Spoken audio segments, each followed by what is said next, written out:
Ja ma teen seda esimest korda. Ei ole väga midagi, mis võiks mulle kasumit toota põllu pealt. Ja kanep on selles suhtes üsna tundlik.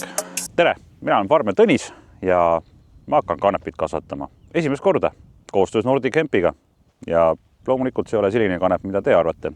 See on ikkagi tööstuslik kanep ja see saab igasuguse ägedaid tooteid teha. Vaadake ise Nordic Hempi kodulehelt. Ja ma teen seda esimest korda.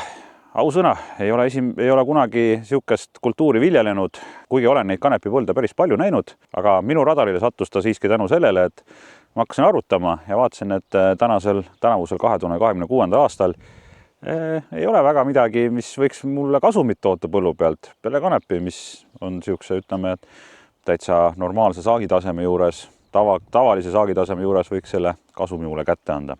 Ja me oleme minu Tallinnisu põllul ja nagu näha, siis see ei ole suurem asi ja tegelikult ma olen seal kultiveerimisega juba alustanud.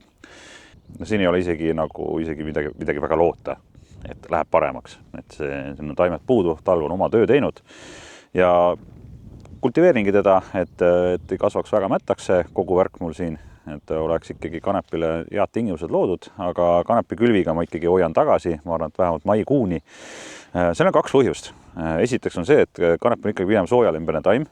Öökülmad talle ikkagi väga ei meeldi ja muld võiks olla hea mõnus soe ja täna 19. aprillil on mul käsi põhimõtteliselt otsast ära kohe, sest väljas on 3 kraadi ja öökülmad on ka veel ja neid jätkub päris pikaks ajaks.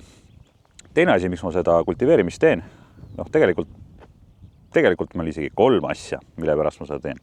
Teine asi, mis ma seda kultiveerimist teen, see, et ma pritsisin seda põldu sügisel diflufenicaani ja prosulfokarbi sisaldavate toodetega, et võidelda umbrohtudega. Prosulfokarb peaks suhteliselt okeilt ära lagunema kevadeks, aga diflufenicaan on vähe visam tegelane ja kanep on selles suhtes üsna tundlik. Ja kõigepealt ma segan seda mulda, et lahjendada toimet. Õnneks sügisel tuli, kahjuks õnneks tuli sügisel väga palju vihma ka. Tegelikult see tiflu peaksid nagu enam-vähem lahkunud olema, aga ei saa mingit väga riske võtta. Kolmandaks on mul siin põllul tihese probleem, nagu päris paljudel Eesti põldudel. Ja eks ma pean ühe sügavama harimisega tegema, et mul on tihes 20-30 centimeetri vahepeal ja kanepile meeldib kobe muld, kanep on sügava juurekavaga, seega oleks mõistlik ju, kui me sellele taimekesele annaksime ikkagi parimad kasvutingimused. Ja sellest kõigest tuleb mul videoseeria, alates siis kultiveerimisest kuni koristuseni, kuivatuseni ja vahepeal lubas ka Joonas siit minu juurest läbi tulla ja aidata mind ja nõustada teatud asjadega, et ma arvan, et võtke sellest teekonnast osa ja proovime üheskoos kasvatada midagi teistsugust, kui me tavaliselt harjunud oleme. Ja jälgige mind Instagramis, TikTokis, YouTube'is, Facebookis, kus iganes. Aga mis seal ikka? Näeme järgmises videos.